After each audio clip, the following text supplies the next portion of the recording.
Anda masih bersama Berita 757. Politik ikut emosi amat memalukan.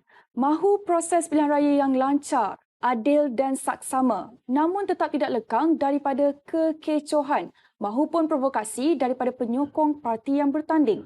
Kali ini kejadian sama turut berlaku di beberapa pusat penamaan calon termasuk di Dewan DSP Antanom Tenum Kota Kinabalu, Sabah pagi tadi. Ini selepas kertas pencalonan Presiden Parti Kesejahteraan Demokratik Masyarakat PKDM, Datuk Peter Anthony ditolak Suruhanjaya Pilihan Raya SPR. Sebaik saja permohonan Peter Anthony ditolak, penyokong beliau berang dan merusuh sehingga pasukan polis terpaksa melepaskan gas pemedih mata. Susulan itu, Pengarah Jabatan Keselamatan Dalam Negeri dan Ketenteraman Awam atau KDNKA Bukit Aman, Datuk Seri Hazani Ghazali berkata, keadaan dapat dikawal dengan baik di bahagian di luar Dewan berkenaan tanpa sebarang insiden tidak diingini. Selain itu, situasi tegang tercetus apabila dua kumpulan penyokong iaitu Pakatan Harapan dan Perikatan Nasional cuba melakukan provokasi antara satu sama lain di luar pusat penamaan calon di Dewan Tamingsari Universiti Teknologi Mara UiTM Kampus Alor Gajah, Melaka. Bagaimanapun, penyokong Barisan Nasional dan Pejuang pula dilihat tenang di sebelah pintu keluar pusat penamaan calon. Calon Parlimen Alor Gajah menyaksikan pertembungan Ketua Penerangan UMNO Syahril Sufian Hamdan dari Barisan Nasional atau BN berdepan bekas Ketua Menteri Melaka Adli Zahari yang mewakili Pakatan Harapan PH. Penyandang kerusi itu Datuk Seri Muhammad Rizwan Yusof dari Perikatan Nasional PN dan Muhammad Nazrik Abdul Rahman dari Pejuang. Sementara itu, suasana di pusat penamaan calon bagi Parlimen Tambun hangat seketika apabila penyokong Pakatan Harapan melaungkan perkataan pengkhianat ketika calon Perikatan Nasional Datuk Seri Ahmad Faizal Azumu melintas di hadapan mereka. Bagaimanapun, Faizal berkata beliau langsung tidak goyah untuk berdepan dengan saingan daripada 3 calon lawan.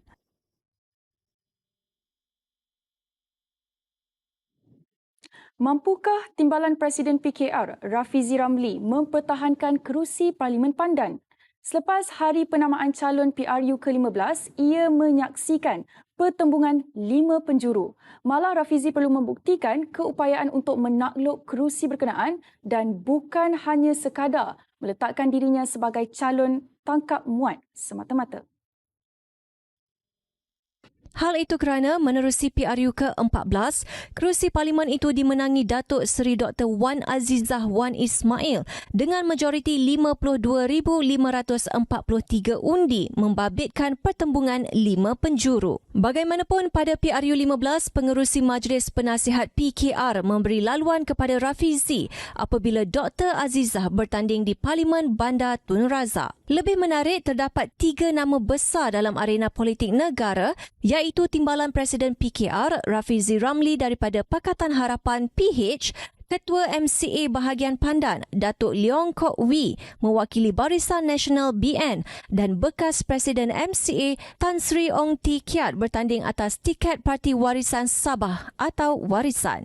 2 lagi pencabar adalah Muhammad Farid Zubair Al-Bakri mewakili Perikatan Nasional PN dan Nadia Hanafiah daripada Parti Pejuang Tanah Air Pejuang. Perkara itu disahkan Pegawai Pengurus Pilihan Raya Parlimen Pandan Julaihah Jamaluddin pada jam 10.35 pagi selepas mengumumkan semua kertas pencalonan diterima. Mengikut rekod, Rafizi dan Tee Kiat masing-masing pernah menyandang kerusi parlimen itu pada pilihan raya lalu. Tee Kiat pernah menyandang kerusi itu selama 2 penggal dari 2004 hingga 2013 ketika mewakili BN selepas berkhidmat selama 4 penggal dari 1989 sebagai Ahli Parlimen Ampang Jaya, manakala Rafizi pernah menyandang kerusi itu pada PRU 13.